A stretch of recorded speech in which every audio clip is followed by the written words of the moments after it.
You're standing in what was once the wealthiest black community in America, where African American families owned mansions that would make today's celebrities jealous, where black children attended schools that rivaled the finest white institutions, where black entrepreneurs operated thriving businesses that generated millions in today's dollars, and where the streets were literally paved with success. But here's what they don't teach you in history class. This wasn't some fictional utopia or exaggerated tale passed down through generations. This was Greenwood, Oklahoma, better known as Black Wall Street, and what happened here between 1906 and 1921 represents both the highest achievement of African American economic independence and one of the most horrific acts of racial violence in American history, a story so deliberately erased from textbooks that most Americans have never heard of it until recently. Picture this, it's 1905, and a young black man named O.W. Gurley steps off a train in Tulsa, Oklahoma, with a vision that would change everything. Gurley wasn't just another migrant seeking opportunity. He was a wealthy landowner who had already made his fortune, and he saw something that white America desperately wanted to prevent: the possibility of true black economic independence. So Gurley did something revolutionary. He purchased 40 acres of land in what would become the Greenwood district and made a decision that would echo through history. He would only sell property to other African Americans. Think about the audacity of that move for a moment. In an era when black people were being lynched for daring to look at white people the wrong way, when Jim Crow laws were tightening their grip across the South, when the Supreme Court had just legalized segregation through Plessy versus Ferguson, Gurley was creating an all-black economic enclave designed to keep wealth circulating within the African American community. And it worked beyond anyone's wildest dreams.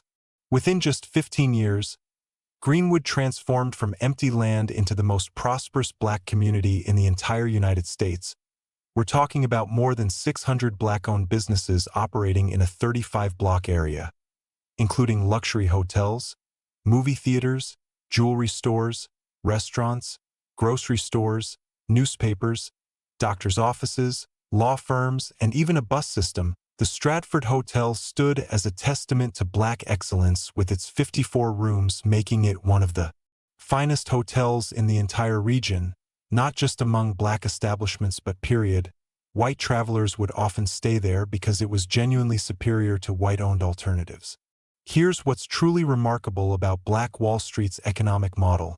The dollar circulated within the community an average of 36 to 100 times before leaving. Compare that to today, where money leaves black communities almost immediately, usually within 6 hours. The residents of Greenwood had created a closed economic loop that generated and regenerated wealth. When a black family bought groceries from a black-owned store, that store owner would get a haircut from a black barber, who would take his family to a black-owned restaurant, who would buy clothes from a black-owned clothing store, who would hire a black lawyer, who would see a black doctor, and on and on. This wasn't just commerce, this was economic warfare against a system designed to keep black people poor. The success stories emerging from Greenwood read like something out of a movie. J.B. Stratford arrived with just $50 and built a business empire that made him one of the wealthiest black men in America. John Williams owned a movie theater and became known as the Black Bill Gates of his era. Dr. A.C. Jackson was widely considered one of the finest surgeons in the entire country, so skilled that white doctors would refer their most difficult cases to him. Lula Williams ran the Dreamland Theater, a state-of-the-art movie palace that showed both black films and Hollywood productions, and everywhere you looked, African Americans were not just surviving but thriving in ways that directly challenged the white supremacist narrative that black people were inferior or incapable of self-governance. The Greenwood district had its own school system that was so well-funded and advanced that it educated students to levels exceeding most white schools in the region. Black children learned not just reading and arithmetic but also business, trades, music, and the arts. They grew up seeing black excellence as normal, seeing black doctors, black lawyers, black entrepreneurs, black teachers. This wasn't theoretical empowerment. This was lived reality, and it terrified white Tulsa. Because here's the uncomfortable truth that makes white America squirm even today: Greenwood's success completely demolished the racist ideology that justified segregation and oppression. If black people could build something this magnificent when given even a fraction of opportunity, what did that say about all the propaganda claiming they were naturally inferior? What did it say about the entire social order that depended on keeping black people economically subjugated Greenwood was living? Proof that African Americans didn't need white charity or white guidance. They needed white people to get out of their way. The white residents of Tulsa watched Greenwood's prosperity with a mixture of envy, resentment, and rage. Here were black families living in luxury while many white families struggled. Here were black businesses thriving while white businesses faced competition. Here was a community that existed almost entirely independent of white economic control, and this independence was intolerable to the white power structure. They had built an entire society on the premise of white supremacy, and Greenwood's very existence was a threat to that foundation. Tensions had been building for years. The Tulsa Tribune, the city's white newspaper, regularly published inflammatory articles stoking racial resentment. White workers resented competing with black workers. White businesses resented the economic power concentrating in Greenwood. The Ku Klux Klan had reemerged with massive support across Oklahoma, and white veterans returning from World War I were angry that black veterans dared to expect equal treatment after serving their country. Tulsa was a powder keg waiting for a spark, and on May 30th, 1921, that spark came in the form of a 19-year-old black shoeshiner named Dick Rowland and a 17-year-old white elevator operator named Sarah Page. The details of what actually happened between Dick Rowland and Sarah Page in that elevator remain disputed to this day.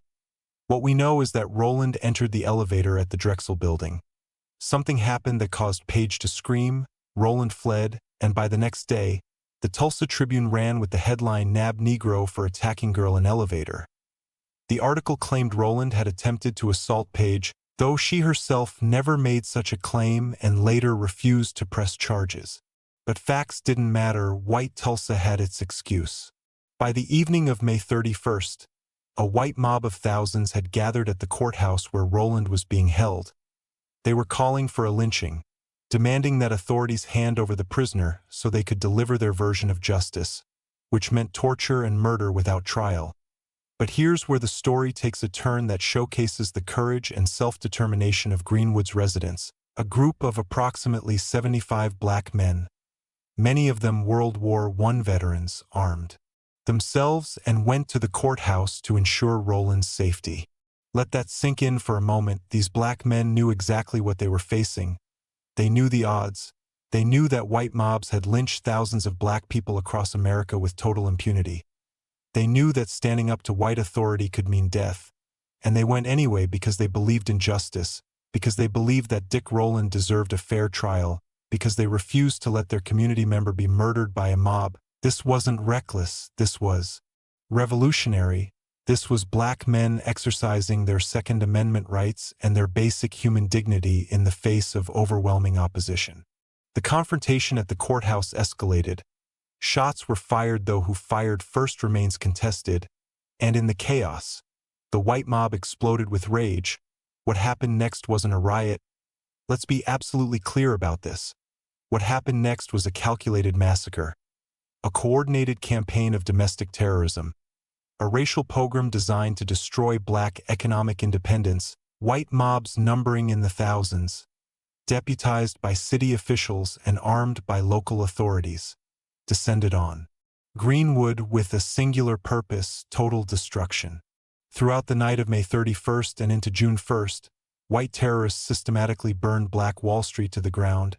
They went house by house, business by business, looting everything of value before setting fires. They shot black residents on sight, including women and children. They burned people alive in their homes. They machine-gunned black families trying to flee. Witnesses reported seeing private planes, yes, airplanes, dropping incendiary devices and firing rifles into the crowds below, making this one of the first aerial bombardments of an American city by Americans against Americans. The Greenwood residents fought back with everything they had. Black veterans who had fought for American freedom in World War I now found themselves fighting for their lives against white Americans in their own hometown. They barricaded streets, returned fire, and tried desperately to protect their families and property. But they were vastly outnumbered and outgunned. The white mob had the support of local law enforcement, The National Guard eventually arrived, but instead of stopping the massacre, they arrested black survivors and interned them in makeshift concentration camps. Think about that. The government response to black people being murdered and having their property destroyed was to imprison the survivors. By the time the violence ended on June 1st, more than 35 blocks of Greenwood had been completely destroyed, over 1,200 homes burned, virtually every black-owned business reduced to ashes, churches, schools, hospitals, libraries, all gone. The official death toll was listed as 36, but historians now believe the true number was between 100 and 300, with many bodies buried in mass graves that have never been found. Some estimates go even higher, and here's the cruelest detail: insurance companies refused to pay out claims to black property owners, citing riot clauses that exempted them from covering damages caused by civil unrest, meaning the victims of this terrorist attack received no compensation for their losses. 10,000 African Americans were left homeless overnight, the accumulated wealth of an entire community, estimated at over $30 million in 1921, which would be hundreds of millions today, simply vanished. Generations of economic progress, years of sacrifice and hard work, the hopes and dreams of thousands of families, all destroyed in less than 24 hours. And then came the final insult. White Tulsa tried to erase the massacre from history entirely. For decades, the Tulsa Race Massacre was not taught in Oklahoma schools. Newspapers refused to cover it. Government records were destroyed or hidden. Survivors were threatened into silence. White residents who participated in the massacre faced no consequences. No one was ever arrested. No one was ever charged. No one was ever held accountable. The city literally tried to bury the truth along with the bodies, and for almost 80 years, they largely succeeded. An entire generation of Americans grew up never knowing this had happened. The few survivors who remained in Tulsa rebuilt what they could, but Greenwood never returned to its former glory. How could it? The economic foundation had been completely destroyed. The wealthiest residents had lost everything and many relocated to other cities.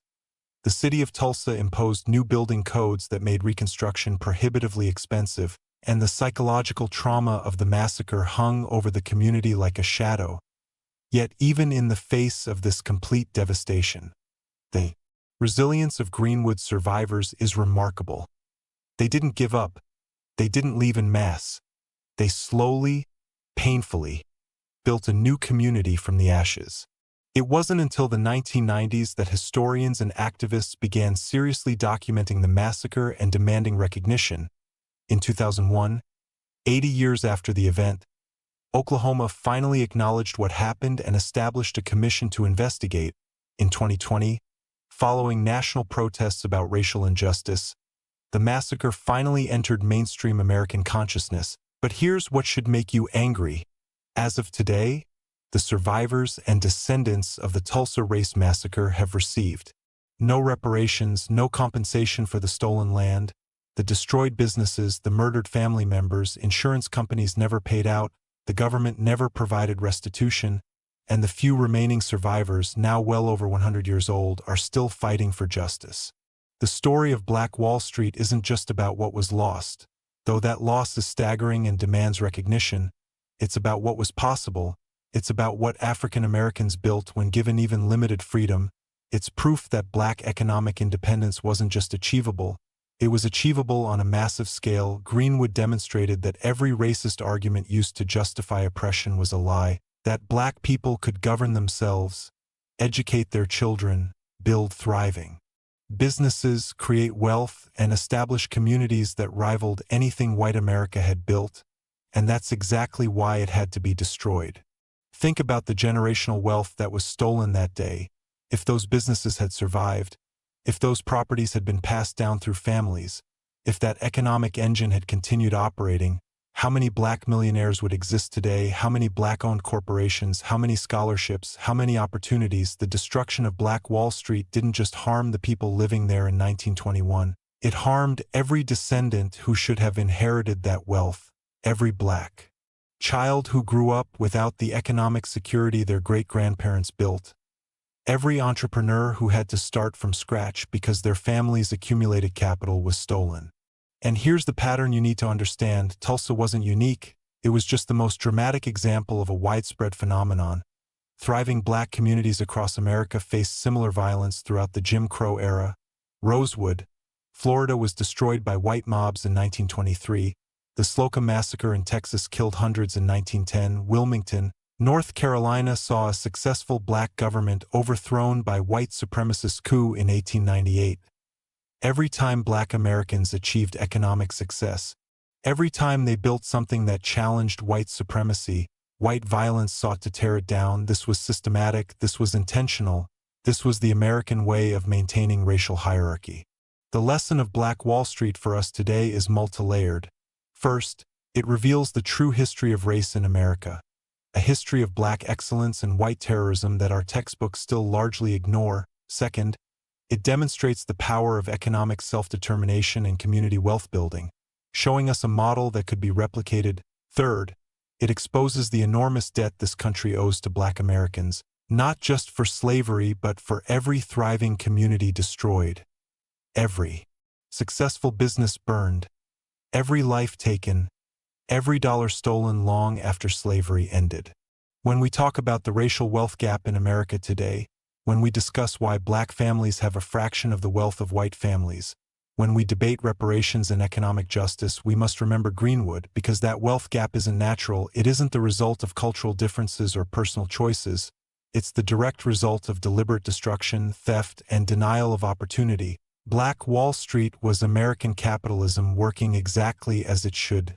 Black people, creating value, building businesses, generating wealth, and white supremacy couldn't tolerate it, so it was erased. Today, as you drive through the Greenwood district, you'll see a historical marker, you'll see some new development, you'll see a community still trying to reclaim its heritage. But you won't see the mansions, you won't see the thriving businesses, you won't see the wealth that's gone, stolen, burned, erased, and every American should feel the weight of that loss, because what was destroyed wasn't just property, it was possibility, it was proof, it was a glimpse of what America could have been, if it had truly lived up to its ideals. The survivors and descendants of the Tulsa Race Massacre are still fighting, still organizing, still demanding justice. The oldest survivors, Viola Fletcher, Leslie Benningfield Randall, and Hughes Van Ellis, testified before Congress in 2021, 100 years after the massacre, asking for acknowledgement, asking for reparations, asking for what any victim of terrorism deserves. And America is still debating whether they deserve it, still questioning whether the debt is real, still trying to move on without making amends.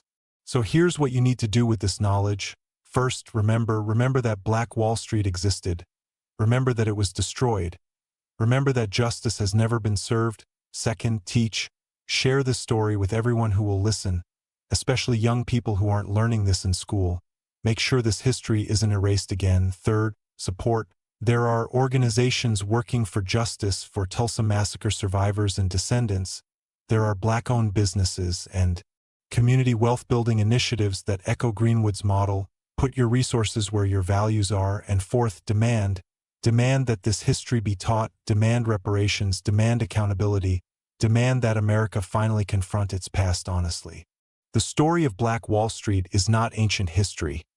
There are people alive today who heard first-hand accounts from survivors. There are families still dealing with the economic impact of theft that happened just over a century ago. This isn't about guilt or shame. It's about truth and justice.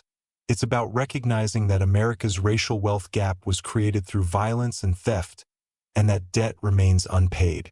What happened in Greenwood was terrorism, plain and simple.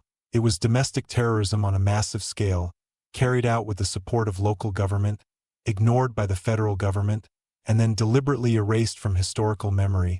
And if we're honest, we have to acknowledge that the erasure, the century of silence, the refusal to teach this history, that's also terrorism, that's also violence. That's the continued attempt to deny Black Americans their full humanity and their rightful place in American history. Remember their names: O.W. Gurley, J.B. Stratford, John Williams, Dr. A.C. Jackson, Lula Williams. Remember Dick Rowland, who survived but lost his community. Remember the hundreds whose names we'll never know who died defending their homes and families. Remember the thousands who lost everything, and remember that what they built was extraordinary. That Black Wall Street stands as permanent proof that African American excellence isn't the exception. It's what happens when Black people have opportunity and freedom. This is the history they don't want you to know. This is the story that threatens the comfortable narratives about American progress and racial harmony. This is the truth that demands a reckoning. And now that you know it, you have a responsibility. You can't unknow it. You can't pretend it didn't happen. You have to carry this story forward. You have to make sure that Black Wall Street, the greatest achievement of African American economic independence and the worst act of racial terrorism in American history, is never forgotten again, because those who forget history aren't just doomed to repeat it, they're complicit in allowing injustice to continue. So remember Greenwood, remember Black Wall Street, remember that Black excellence built something incredible, and remember that white supremacy destroyed it because it couldn't tolerate Black people being free, wealthy, and independent. That's the real history of race in America, and it's time everyone knew it.